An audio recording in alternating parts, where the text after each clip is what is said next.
Today I'd like to go over some tips for Gundam Evolution that can benefit newer players, but also serve as good reminders for experienced players. Instead of addressing the most obvious points, such as knowing your unit, repairing fallen allies if it's safe, or knowing where health packs spawn on the map, I'll go over mostly some behaviors I see that can hold players back from being more successful. Something I see quite often in games is players using their G maneuver at a bad time.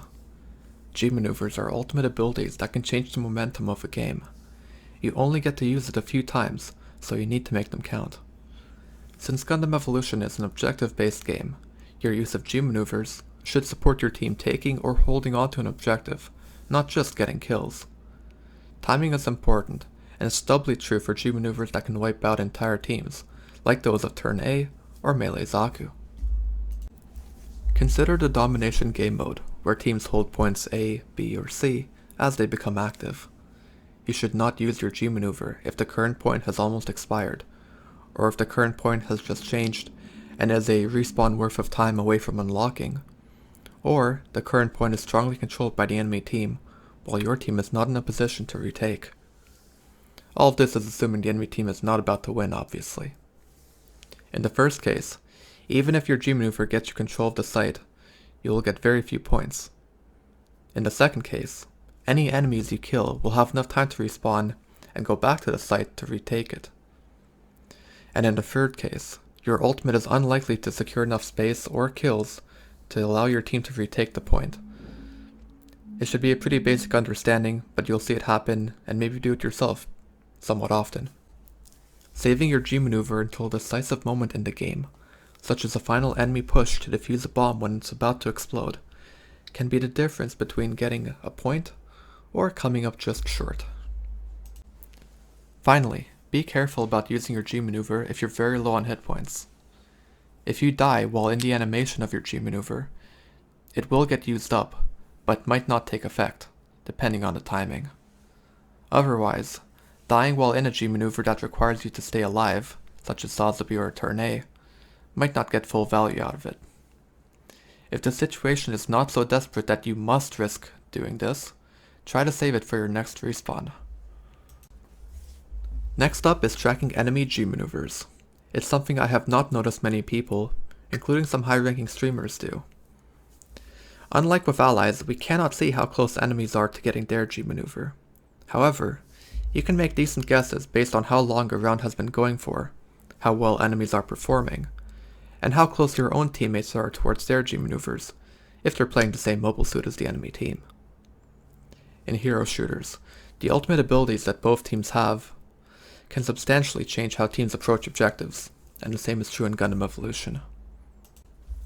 Turn A Gundam and Zaku 2 Melee are mobile suits with very strong area of effect G maneuvers, and if you suspect the enemy team might have them ready, you should aim to destroy those mobile suits before taking or defending an objective closely, and if not, you will need to spread out to minimize the damage.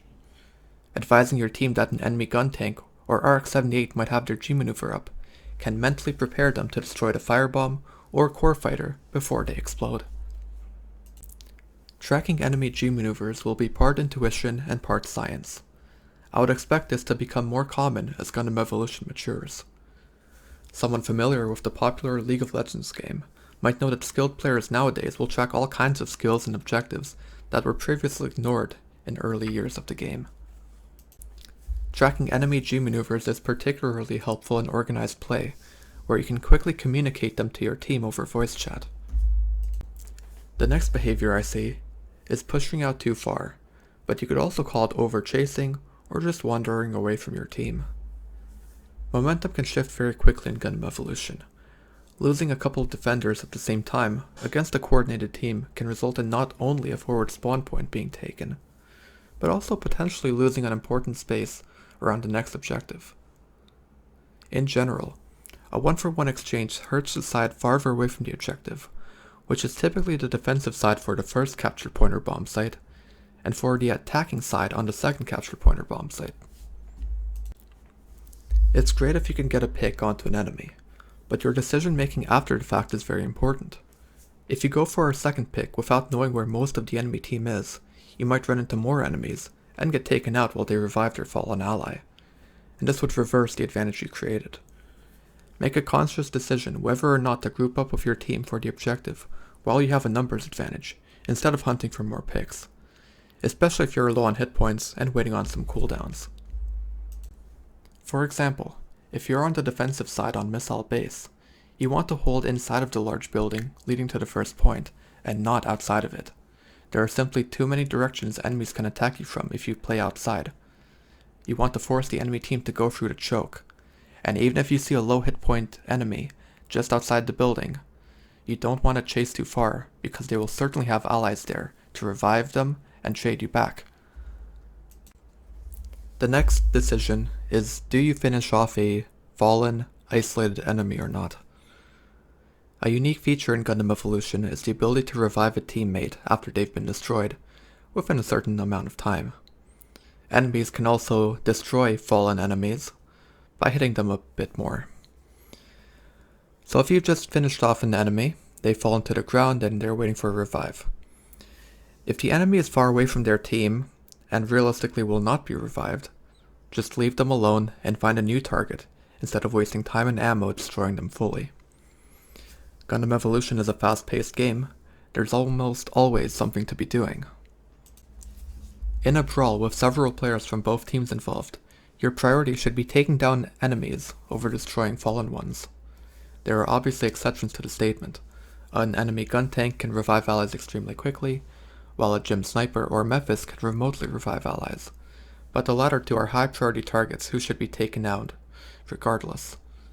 Even if you only have a few shots left after taking down an enemy, your time is often better spent using them on another target, or reloading, especially if your remaining clip is insufficient to destroy your initial target, which is a fairly frequent situation, especially against larger opponents like a Sazabi. The final tip I have is to exercise trigger discipline. Most units in Gundam Evolution have a lot of damage fall off, meaning that guns do a lot less damage from a distance, not to mention it being harder to land a hit on a faraway target. We all understand this. What gets lost in the heat of battle is the discipline to hold your fire if an enemy does not notice you or is too far away for you to do meaningful damage. Especially on domination maps where scattered, chaotic fights are commonplace, there will be times when you have a flank on an unsuspecting enemy. While the first instinct of many would be to start firing, or at least aiming at the head and then firing, you might have more success by simply following your enemy, getting close, and then attacking. Your shots will do more damage and your aim will be better. Imagine you're playing Sazabi on Underground Command Center, and you're on offense coming out of the spawn. Sazabi is a massive target. As you approach the mountain and cave where enemies often play, you'll need to decide whether to shoot at enemies from mid-range for maybe 100 damage per shot, or continue moving forward, tanking damage and saving your ammo for a close quarters fight. Having to reload is risky because you cannot use your shield, so you'll need to find cover, or go for the reload and risk being taken out. Now consider playing Zaku 2 ranged on Thermal Plant. This is a map that has plenty of side lanes that facilitate flanking. You can do a good amount of damage from mid-range, but you probably won't secure a kill on a healthy enemy.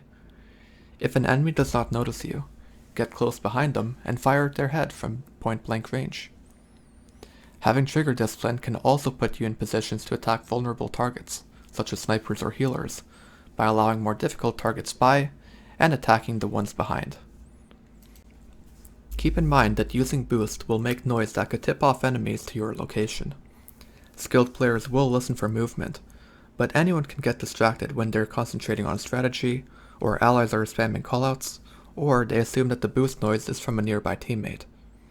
There are plenty of caveats to the tip, and some mobile suits are dangerous to approach closely anyway, if you cannot immediately destroy them. Those are the tips I have for now, and I hope at least some of them were useful, if only as reminders. Thanks for watching, and for all of the engagement on my previous Gundam Evolution video, which blew up in popularity relative to my other videos.